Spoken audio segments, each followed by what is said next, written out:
Hello everyone, Ron here from L.T.L Tutoring Central, and this week I'm talking about the first week of class. And the reason for that is because in this area, students have gone back to school this week. And although we're almost at the end of the week, you can still watch these tips and see if you've paid attention and done the right things for the first week. And not only that, but a lot of these tips work for the weeks following as well. You're going to see as we go through them that many of these ideas are things that you should be doing throughout the term, throughout the semester, and throughout the year. So let's have a look at a few tips for the first week of class and following. You want to get a really strong start to your new semester, new term, or new year. You may be in a new school even. So the best idea is to get a really good, strong start at the beginning. And one of the ways you can do this is to listen carefully. Listening is a skill that used to be taught sometimes. It's not taught much anymore. And I'm not going to go into the details of how to listen in this video, but I might make some listening videos in the future. But for now, what I'm talking about is tuning out that buzz of activity that's going on that first week or first couple of weeks. All friends are seeing each other, everyone's excited, there's lots of activity and things going on. But when the teacher is talking about something important, you need to tune out that buzz of activity and zero in just on what the teacher is talking about. Now, if he or she is discussing his vacation, I'm not sure you need to pay a lot of attention, but when they're making a point about the course, talking about the elements that are going to be in the course or how you're going to be graded or what the expectations are, you want to zero in and focus only on the teacher and tune out all of the other extraneous activity around you. Your friends will soon learn that when something important is happening, you're paying attention. Hey, you might even help them learn how to pay more attention when something important is happening. What supplies are required? Now, there's the obvious that you would have probably every year you go to school, but there may be some supplies that you don't normally have. Maybe you've never used a math set before. It all depends what grade you're in. Maybe you need a graphing calculator or a scientific calculator rather than the calculator that you have. There may be some other specific tools or clothing you may need for gym class that you don't normally have. So you want to know what those supplies are and what you'll need to get for this year. Are there certain methods the teacher wants for note taking? Now, some teachers have very specific styles that they like to see when you're taking notes. And if they're, particularly if they're going to be marking your notes or reading your notes at least at some points, you want to make sure that you make a note of how to take notes.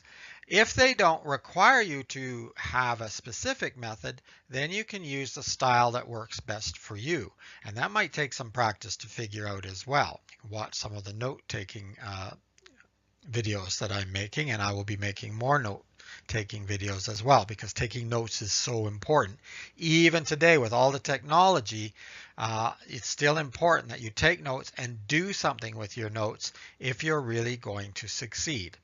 But this point is, if the teacher has a specific method, make sure you know it, and the best way to know it is to make a note of it. Are there any papers, notes, notices on the board, or other information you need to pick up? So don't walk out of the classroom and leave all of these things behind. Sometimes they have them at the front of the room and you're told very explicitly to pick them up on your way out, and then you watch students walk right past 3 or 4 or half a dozen sheets of paper that they're supposed to be picking up, and again they're chatting, talking, texting, and they walk right out the door without them. So if there's anything there, make sure you slow yourself down, slow your roll, and make sure you pick up those pieces of paper or notes that you need, or copy them down if they're notices on the board. Is there an outline of the course material? Now in this area you get these more for the secondary school or high school level. But if there is an outline of the course material, again, you want to make sure that you have it because it often will tell you what units you're going to be covering, basically in what order you'll be covering them. Sometimes the outline of the course material also has the books or stories you'll be reading. It often also tells you how you're going to be graded. So it's very good to have that material at hand. Is there a list of reading materials or books? Now, that may be on the outline, but it may be a separate list. And so you want to make sure that you know particularly if you need to purchase or if you need to get your parents to purchase materials or books separate from what's available within the school. Because if you can get that ahead of time, then you'll be well prepared when you're going to start using those materials in class. So there you have it, just a few tips to get you started on your first week of class or first couple of weeks maybe.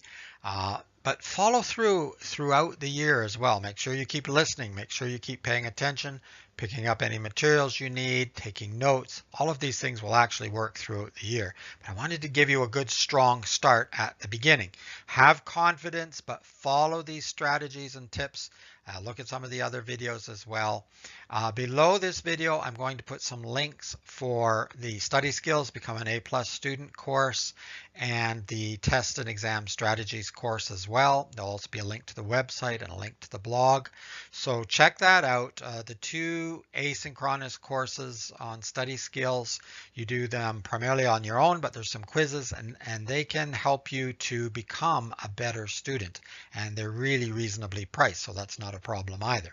Of course, if you want educational coach, a tutor that's going to help you along the way, get in touch. There's my contact information, the website, and the email. You can always get a hold of me. You can make comments on this video if you're watching it on YouTube. Ask questions as well. I'll get back to you as soon as possible. And also like the video, subscribe to the channel so you can see other videos as well. In the meantime, have fun learning. Don't be afraid of school. Don't be afraid of learning. There are skills and strategies you can use to make your learning easier, to make your homework easier. And trust me, a tutor can help you get there. So keep working at it, and I'm sure you're going to do very, very well. It's Ron again from L.T.L Tutoring Central, and I'll see you next week. Bye for now.